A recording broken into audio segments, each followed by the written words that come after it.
بسم اللہ الرحمن الرحیم۔ ویلکم ٹو زیڈ کے لا اکیڈمی۔ یہ آج کا ہمارا 5واں لیکچر ہے اس سیریز کا، کانٹریکٹ ایکٹ 1872 کا۔ یہ ایک امپورٹنٹ کویسچن ہے، کانٹریکچل کیپیسٹی اور کیپیسٹی آف پارٹی۔ ٹھیک ہے، جب یونیورسٹی کے اینول ایگزام میں بار بار آ چکا ہے تو ہم کوشش کریں گے اس میں اگر کوئی بھی کیوری یا کویسچن ارائز ہوتا ہو اس کو ہم اس ٹاپک میں کلیئر کر سکیں۔ So make sure to subscribe my channel and press the bell icon for new updates. تو شروع کرتے ہیں آج کا لیکچر۔ کیپیسٹی ٹو کانٹریکٹ اور کیپیسٹی آف پارٹی۔ سب سے پہلے تو ہمیں کیپیسٹی لفظ کا مطلب سمجھنا ہوگا کہ کیپیسٹی لفظ کا مطلب کیا ہے۔ کیپیسٹی ہم کہتے ہیں کمپیٹنس کو، یہ ایک ایسنشل ایلیمنٹ ہے ویلڈ کانٹریکٹ کا۔ ٹھیک ہے، کہ کون کون سے بندے کانٹریکٹ کر سکتے ہیں، ایلیجیبل ہے کانٹریکٹ کرنے کے لیے۔ سیکشن 11 آف کانٹریکٹ ایکٹ 1872 کو ٹو میں اس کو ڈیفائن کیا ہوا ہے کہ کیپیسٹی آف ٹو کانٹریکٹ کیا ہے، مطلب کون کون سے بندے ایلیجیبل ہے کانٹریکٹ کے لیے یا کون کون سے بندے کانٹریکٹ کر سکتے ہیں۔ ٹھیک ہے، ابھی چلتے ہیں ہم انٹروڈکشن پہ آ جاتے ہیں ابھی۔ تو کنٹریکچل کیپیسٹی کیا ہوتی ہے؟ کنٹریکچل کیپیسٹی ہمارے پاس امپورٹنٹ ایلیمنٹ ہے ویلڈ کانٹریکٹ کا۔ اس سے ہمیں ویلیڈیٹی پتہ چلتی ہے کانٹریکٹ کی۔ ٹھیک ہے، اگر ہمارے پاس دونوں پارٹیز کمپیٹنٹ ہے، ٹھیک ہے، کیپیبلٹی رکھتی ہے کانٹریکٹ میں انٹر ہونے کی، تو وہ ہمیں ویلیڈیٹی بتاتی ہے کانٹریکٹ کی۔ ٹھیک ہے، اس کے بعد ہمیں یہ پتا ہونا چاہیے کہ کیپیسٹی کا مطلب کیا ہے۔ کیپیسٹی کا مطلب ہے کمپیٹنس، پارٹیز کی کمپیٹنس کہ وہ کسی کانٹریکٹ میں انٹر ہو سکتے ہیں کہ نہیں ہو سکتے۔ سیکشن 11 جو ہے ہمارے پاس کانٹریکٹ ایکٹ 1872 ڈیفائن کرتا ہے کیپیسٹی کو۔ ٹھیک ہے، کانٹریکچوئل کیپیسٹی کو ڈیفائن کرتا ہے۔ اور ہمارے پاس یہ بھی ہے کہ کمپیٹنٹ پارٹیز کون سی ہوتی ہے۔ کمپیٹنٹ پارٹیز وہ پارٹیز ہوتی ہے جو مختار ہوتی ہے اور کیپیبل ہوتی ہے کہ وہ ایگریمنٹ یا کانٹریکٹ میں انٹر ہو سکے۔ ٹھیک ہے، اس کے بعد آگے چلتے ہیں، ہم اس کی ڈیفینیشن کرتے ہیں کہ کانٹریکچوئل کیپیسٹی کیا چیز ہے، یا اس کے ہم ایسنشلز بھی نکالیں گے، انگریڈینٹس بھی نکالیں گے۔ ٹھیک، تو ابھی ہم آتے ہیں ڈیفینیشن پہ۔ سیکشن 11 میں کانٹریکٹ ایکٹ 1872 میں کیپیسٹی آف کانٹریکٹ کو ڈیفائن کیا ہے، یا کیپیسٹی ٹو کانٹریکٹ کو ڈیفائن کیا ہے کہ every person is a competent to contract. ٹھیک ہے، ہو is of the age of majority, جو وہ بندہ جو ایج آف میجورٹی میں ہو، 18 سال سے اوپر ہو اکارڈنگ ٹو لا کے مطابق، اور ساؤنڈ مائنڈ ہو، تو جس کا ذہن کام کرتا ہو، پاگل نہ ہو۔ ٹھیک ہے، اور وہ بندہ جن کو لا نے ڈسکوالیفائی نہ کیا ہو، ٹھیک ہے، لا کی طرف سے ان کو منع نہ کیا ہو یا ان کو ڈسکوالیفائی نہ کیا ہو گیا ہو، تو وہ بندے کانٹریکٹ کر سکتے ہیں۔ تو اس سیکشن میں ہم نے تین ایک انگریڈینٹس نکال لیے۔ سب سے پہلے تو ایڈلٹ ہونا چاہیے، ساؤنڈ مائنڈ ہونا چاہیے، اور ناٹ ڈسکوالیفائی بائی لا ہونا چاہیے۔ ٹھیک ہے، تو یہ تین بندے ایگریمنٹ کر سکتے ہیں یا کانٹریکٹ کر سکتے ہیں۔ تو اس سے ہمیں یہ بھی پتہ چلتا ہے کہ وہ کون کون سے بندے جو ایگریمنٹ یا کانٹریکٹ نہیں کر سکتے ہیں۔ سب سے پہلے ہمارے پاس اگر ایڈلٹ ہے جو کر سکتا ہے ایگریمنٹ یا کانٹریکٹ، تو مائنر نہیں کر سکتا۔ تو ساؤنڈ مائنڈ ہے تو ان ساؤنڈ مائنڈ کانٹریکٹ نہیں کر سکتا، اور جو بندے ڈسکوالیفائی بائی لا ہوتے ہیں تو وہ بھی ایگریمنٹ یا کانٹریکٹ نہیں کر سکتے۔ Contract with minor. Since any person less than 18 years of age does not have the capability ya or capacity to enter into a contract, any agreement with a minor is void ab initio from the beginning.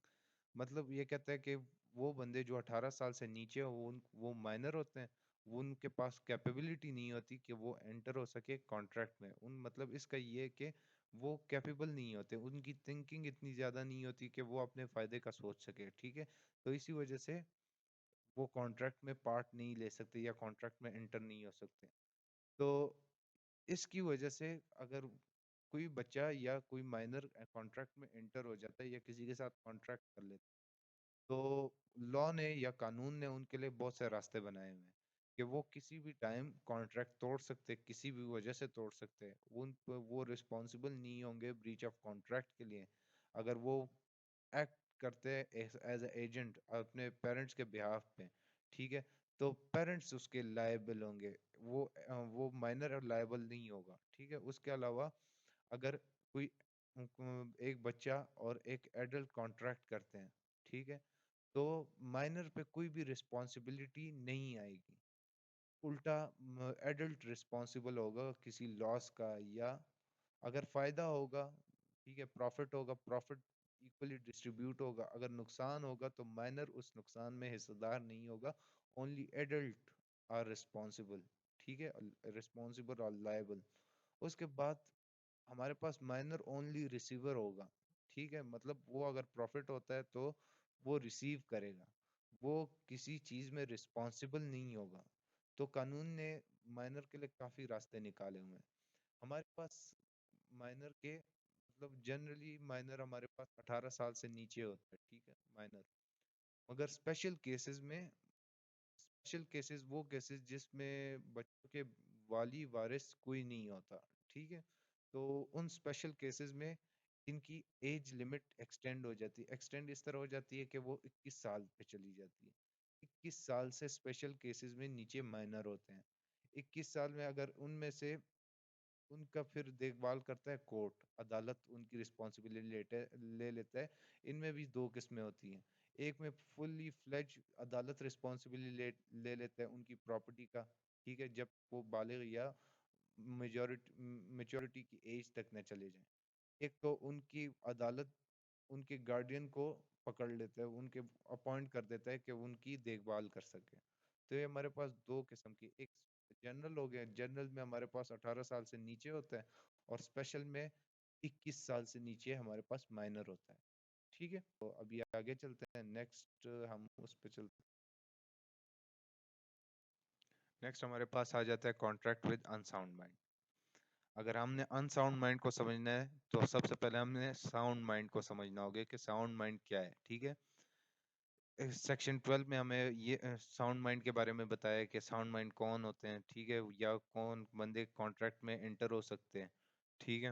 اور اس میں یہ بھی بتایا کہ جو capable ہو کہ وہ اپنے انٹرسٹ کو دیکھ سکے، وہ مطلب ان کے لیے اچھا برا کیا ہوتا ہے، ٹھیک ہے، تو وہ بندہ ساؤنڈ مائنڈ ہوتا ہے، ٹھیک ہے، جو اب جو اچھے اور برے میں پرکھ کر سکیں، تو وہ ساؤنڈ مائنڈ ہوتے ہیں۔ پھر اس کے بعد یہ بتایا گیا ہے کہ یہ وہ بندے جو یوزولی ان ساؤنڈ مائنڈ ہو مگر اوکیجنلی وہ ساؤنڈ مائنڈڈ ہو جائے، تو ان کے ساتھ کانٹریکٹ ہو سکتا ہے، ان کے ساتھ کانٹریکٹ میں انٹر ہو سکتے ہیں، ٹھیک ہے۔ مگر جو لوگ یوزولی ساؤنڈ مائنڈڈ ہوں مگر اوکیجنلی وہ ان ساؤنڈ مائنڈڈ ہو جائیں، تو ان کے ساتھ کانٹریکٹ نہیں کیا جا سکتا، ٹھیک ہے۔ تو ان کے ساتھ اگر کانٹریکٹ ہوتا ہے تو وہ وائڈ کانٹریکٹ ہوگا۔ اس کے بعد ہم آگے چلتے ہیں، نیکسٹ ہمارے پاس آ جاتا ہے ڈسکوالیفائڈ پرسن بائی لا، ٹھیک ہے۔ مائنرز کے علاوہ، انساؤنڈ لوگوں کے علاوہ ہمارے پاس وہ لوگ کانٹریکٹ نہیں کر سکتے جو قانون نے ڈسکوالیفائی کیے ہوتے ہیں، ٹھیک ہے۔ ان میں سے ہمارے پاس پہلا تو کنوکٹ پرسن آ جاتے ہیں، وہ لوگ جس کو قانون نے سزا دے دی ہو، عدالت نے سزا دے دی ہو، ٹھیک ہے، ان پہ سزا عائد ہو گئی ہو، ٹھیک ہے، تو وہ کانٹریکٹ میں انٹر نہیں ہو سکتے۔ دوسرا ہمارے پاس آ جاتا ہے فورنرز، ٹھیک ہے، فورنرز بھی کانٹریکٹ نہیں کر سکتے کیونکہ یہ انفورسیبل بائی لا نہیں ہے، تو وہ بھی نہیں کر سکتے۔ اس کے بعد ہمارے پاس ڈپلومیٹس اینڈ ایمبیسڈرز، یہ قانون یہ ہمارے پاس سرکاری عہدے ہیں، تو یہ بھی کسی کے ساتھ کانٹریکٹ میں حصہ نہیں لے سکتے، انٹر نہیں ہو سکتے، ٹھیک ہے۔ تو یہ ہمارے پاس دو تین لوگ تھے، اس کے علاوہ بھی اور بھی ہے۔ تو یہ لوگ جو قانون نے جس کو عدالت نے ڈسکوالیفائی کیا ہوا، تو وہ ایگریمنٹ میں حصہ نہیں لے سکتے، انٹر نہیں ہو سکتے، کسی کانٹریکٹ میں انٹر نہیں ہو سکتے۔ تو چلے آج کا ٹاپک اتنا ہی تھا، ساتھ رہنے کے لیے شکریہ، اللہ حافظ۔